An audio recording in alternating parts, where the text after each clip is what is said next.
We are close to 83 years in the history of writing on the Batman, and really that just says a lot of how big that character is, like and there's a reason why in the comic industry Batman is such a popular character. It's because the man really has the best stories, you know.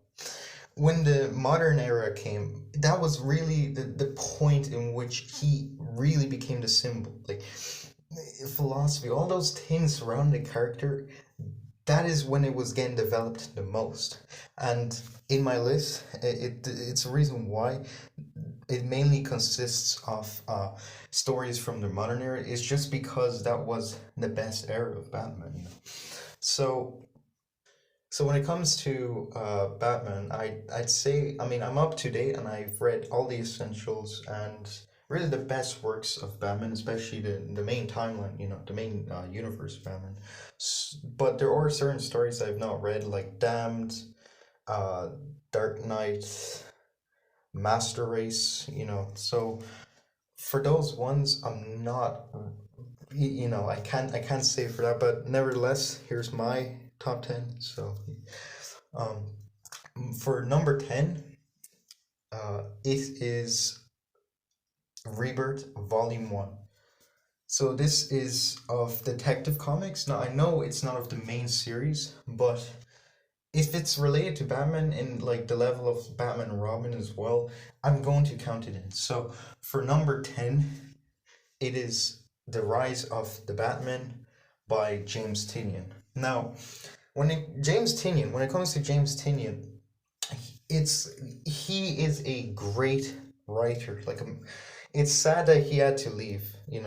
But James Tynion's run on Detective Comics is one of the best runs of Batman like ever. His run has really stood out to me. It like Scott Snyder, yeah, this is better than that run.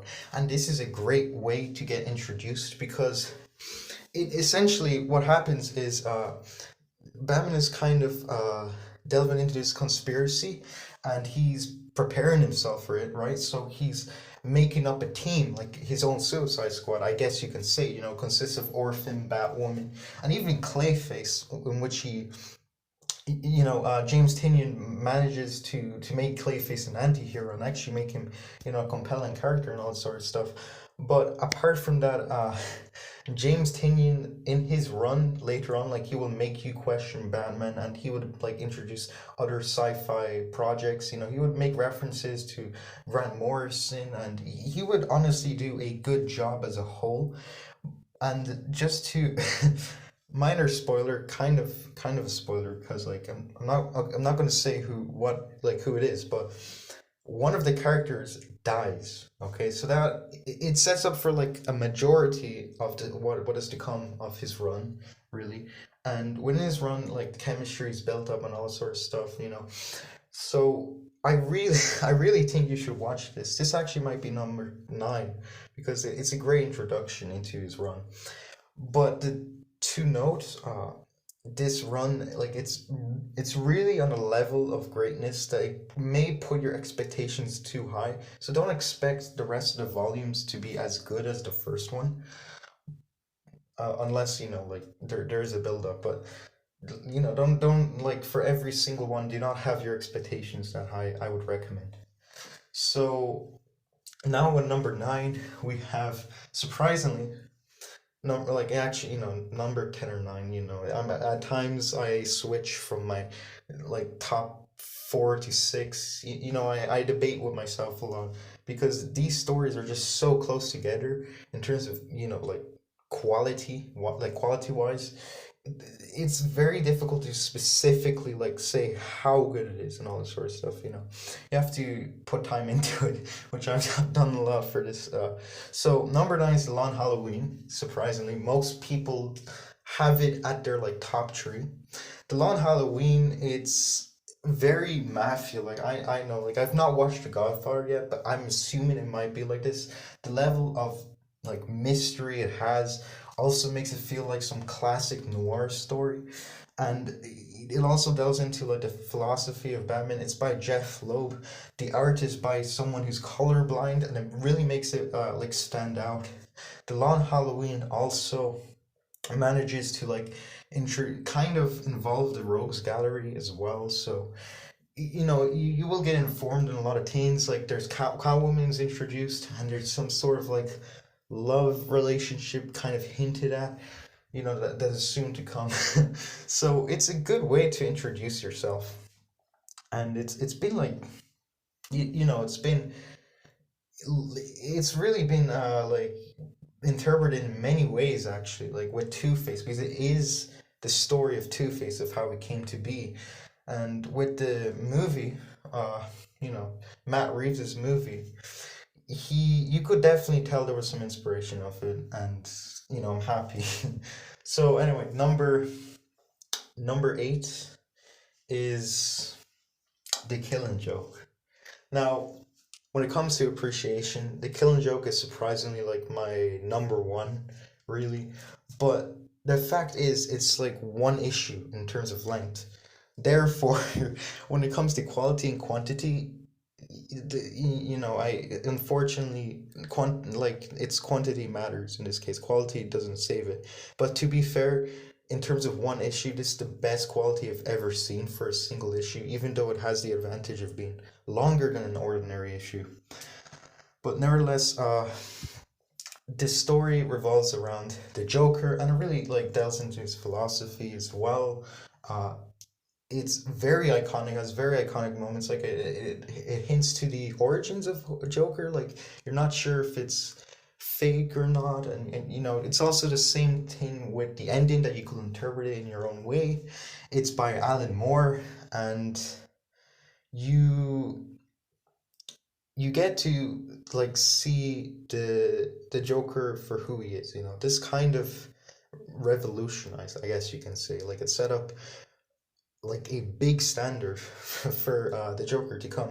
So when it comes to like reading on Batman, I suggest this will be one of your very first, because when you get to Endgame, that relationship that you've been reading on really, it really builds onto like a like it's goddamn. I want to put it at my number one. But anyway, yeah, it is overrated, I guess, in some way, because at first I read it and I was like, okay, this is no masterpiece. But then when I read it again and again, I began liking it more. There are some things that I began to pick up on and appreciate, and this is kind of a common theme I would find with Alan Moore in general. So there's that. Now, number number 7 goes to Black Mirror. Now, this another one that would be in many people's top three. Black Mirror, it's not really a Batman story again, because the main character is Dick Grayson. This is in a time where Dick Grayson took on the cowl, and Batman was like looking. He was within corporate and all this sort of stuff. You don't have to worry about it. Anyway, Black Mirror, it feels a bit similar to Long Halloween in the sense that there's a mystery, and with its main antagonist, like I don't want to spoil it, but it's the way they introduce him, and the way they just like carry him out. His role like as a whole, it's very sinister, like very realistic. And to see this, it's interesting because Batman, his main enemies are like psychopaths, right? But none of them have really reached to a level of realism as much as the guy who is in Black Mirror. And there's also like subplots, kind of subplots. It's like leads really, and I really like that. Apart from that, Black Mirror, just to say, it's by Scott Snyder. It was his first, like work on the Batman. So there's that. Like for Scott Snyder, fans or people who's interested in Scott Snyder, I would recommend Black Mirror. Definitely is as good as they say. And now moving on to 6. Now, when it comes to my top 10 list, like my top 6 is really where it matters. It's like a must read, just a must read. And for 4 to 6, they're so like I don't know which order I will put them in. So you know, because like they're just so good. They're like around the same level. Anyway, number six goes to Nightfall. Now, Nightfall, particularly like the first volume, you know, to the point where like he gets his back broken. It's really interesting to see because it's by Chuck Dixon, right? But it really like defines an era in Batman itself because this was like around modern age. I'm not sorry, I should know this, but like it's a bit classy and if you could definitely like feel like it's a product in its time, you know. Not the art doesn't necessarily have to dictate that. There are a lot of fighting scenes and all that sort of stuff to just tell you.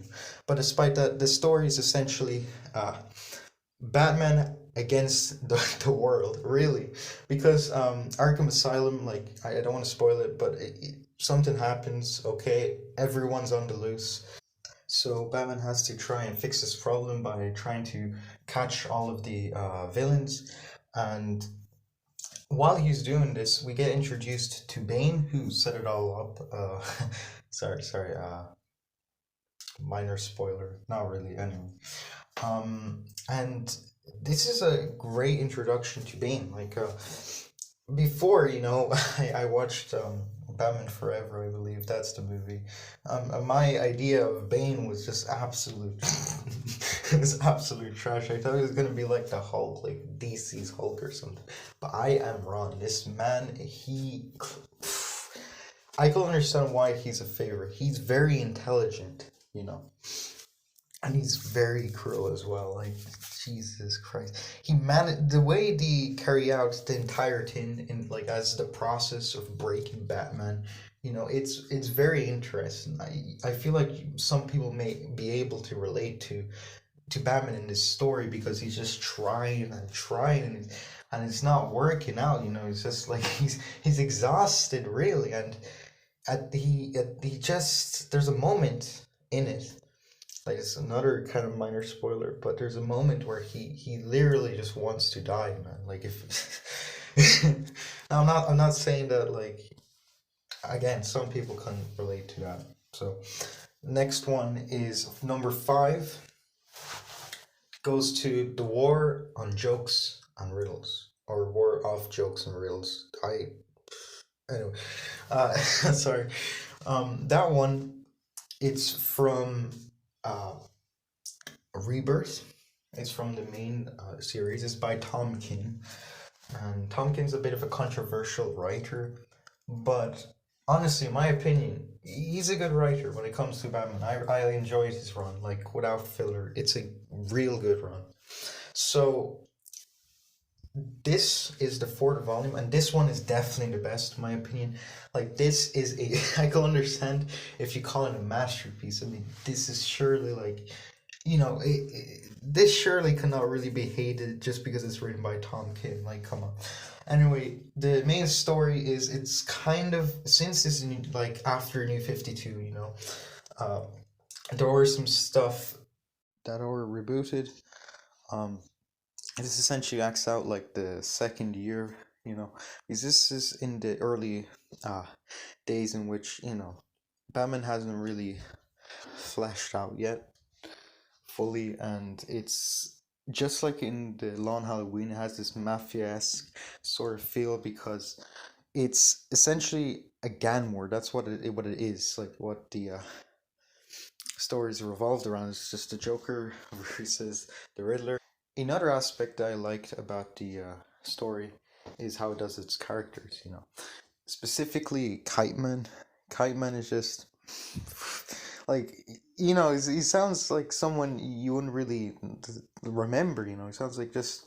I mean, the only thing you would remember of him is his silliness, but they actually make him a like likable character. Like he did it so they actually managed to make Kite Man one of my favorite villains of all time. I'm actually I'm not kidding. Like it's surprising. So yeah okay so to get it quick number four goes to White Knight. Now White Knight it's an alternate universe story, but it's nevertheless it's still very interesting. It's essentially by Sean Murphy, but it's also by Sean Murphy when it comes to the art as well. So in some way you could see it as like more as a sign of like more dedication, because doing like the writing is one thing, but doing the art as well. I mean, this man's like a manga writer, but it's purely independent in that sense, and you could definitely see there are some choices that are made since it's an like alternate universe story. It's you could just see it's clearly free, like free of decisions to do whatever you want, and it's done very well. Has this very kind of law aspect to it, and it's law political aspect to it, and I love it the way they handle it. It's something like I haven't really seen before in the Batman comics. Joker is like very likable here. you know he's the main character. I love how they do this like with Neo, Harley Quinn, and you'll understand when you read it, but there's essentially a mini spoiler, two Harley Quinns, and essentially Joker's the good guy and Batman is kind of the bad guy. That's all you need to know. And yeah, okay. Number three now. The top three, they're so close. These are like the god tier. Okay, these are the classics, and they're definitely a must read. So number three goes to R.I.P. Now, it's written by Grant Morrison, so it's going to be confusing, and some people might actually dislike it because it's this confusion, like its level of confusion. But in order to understand R.I.P., there are two stories you have to read beforehand. There is first you have to read Batman and Son, and then you have to read a Black Glove, and then you're prepared, because I read R.I.P. before, and when the first time I read it, I just went into it clueless, and my God, man, it is worse than Inception. You get me? So it's I do not recommend you would go into it just blindly. Anyway, um, it has all the best tropes of Batman, really. Like, Batman is in a tough situation, pretty much everything seems gone, yet somehow he manages to pull like himself up. It's very trippy because essentially mini spoiler, but Bruce, like, he's heavily dosed, if you know what I mean. And it's it is the part where it gets the most confusing, because like you have all this like personality stuff happening and all this, like I don't want to spoil it any further, but it's interesting to see Bruce kind of pick himself up, and he's like heavily dosed, and he's like amnesiac and all this sort of stuff, and it's very interesting to see him pull it off in the end. And there's also Simon Hurt, the main villain, and when you get introduced to Simon Hurt, I mean, like, the Court of Owls, they came after this man. This man is one of my favorite villains of all time. He's he's kind of similar to like the villain in Black Mirror in terms of realism. Like, you'll see anyway. Uh, number two. Number two is the Court of Owls. Technically, the Court and Night of Owls, but I'm gonna count it as one. The Court of Owls, uh, just like the Long Halloween, it's the one of the most like noir feeling stories, because it's written by Scott Snyder. He makes the most noir like stories. And I already made a video before in this, but essentially Scott Snyder, what he manages to do is introduce a big concept, like Gothamism, like how Batman sees, and like this entire, like, where the family in some shady business is, or like some family secrets. I don't want to. I kind of spoil. I kind of spoiled it there. Anyway, um, but it's a mystery. It's like, is it true? Is it not? All this sort of stuff, and he manages to execute it. This was before Scott Snyder before like heavy metal and all this sort of stuff. When Scott Snyder, like, he was in his prime, right? When he was just writing all these like great ideas and managing to execute them so well. The Court of Owls, especially, like, the the first half, it's really interesting. Like it's the beginning of New 52, so a lot of people were introduced into this. So you could go into this firsthand. Uh, it's like how do I say this? The core of Owls, it has a very big build up, and at first it may not seem like it's gonna be that big, but like Jesus, the cave scene. Oh my, like my job, man. I mean, not my job, but I was literally like at the edge of my seat. Anyway, number one. Before I go to number one, I have to give some honorable mentions, specifically three. So, first one, this is like, in order. The first honorable mention I have to give is Joker War. It is kind of new in a way. I mean, it was written by James Tynion before he left, and it kind of makes some references. I'm not sure, but it feels like if you read a lot of Batman, like from year one to all the way to this point, like the essentials, it feels very. It kind of feels like Endgame, like it's very personal in a way. Uh, the way Tinian handles Joker, I really liked it. The concept is interesting. Mini spoiler, but like Bruce, something major happens. Actually, I can't spoil it. But something financial happens there. I'll just give a hint, and it changes the path for so much things, like for what is to come. So it's made an everlasting effect. Also, the ending, it implicates like a personal change. When it always comes to personal changes, they're always important to look at. And Joker War, I personally just found was better than Endgame. It kind of felt like Arkham City in a way. uh, yeah. So, the other one is Dark Victory. I mean, if you've read Long Halloween, like, then you might as well just read Dark Victory. Dark Victory, I could definitely understand if you preferred over Long Halloween. It's the introduction to Dick Grayson. It also acts like as year three, and you get to see like the aftermath of the Long Halloween night. There's a complete connection. They feel like one story in general if you combine them both. And then you also got Under the Red Hood. How can I not mention this story? Introduction to the Red Hood. It's very like the movie I would say is better. So if you want to get into the story, I recommend watching the movie instead. But it also explains one of the codes Batman has very well, actually. You know, there you could there's a clip, and I've replayed the clip many times. Anyway, so number one goes to year one.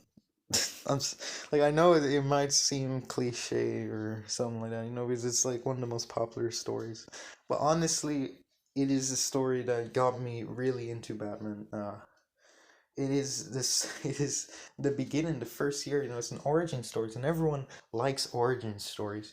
And this one is by Frank Miller. It's an old one, and but the thing is, since it's written by Frank Miller, and Frank Miller during the time he was like in his prime, he's writing all these realistic stories and all that. Batman Year One, in my opinion, is the best one that like one of the best stories Frank Miller wrote in that time. Like apparently the golden era of comics. you know, and you could really. You could it feels like a novel actually in itself. It's very well written, and it also kind of focuses on Jim Gordon. Jim Gordon is more of a main character in a way, and he's actually they make him really likable, like really relatable in a dark way. And I appreciate the hell out of Year One for what it did. It's like a definitive origin story, and I'm all for it. So even more so than New 52, I consider this like more of a more of the ideal origin. Okay, so yeah, there's that. That's my top 10. I would like to hear your recommendations as well. I've probably read some of them, but share with the others for sure. That would be that would be pretty excellent. With the movie that recently came, I have I it will be interesting to see people getting into Batman, more people. So there's yeah, so that's that. See you later.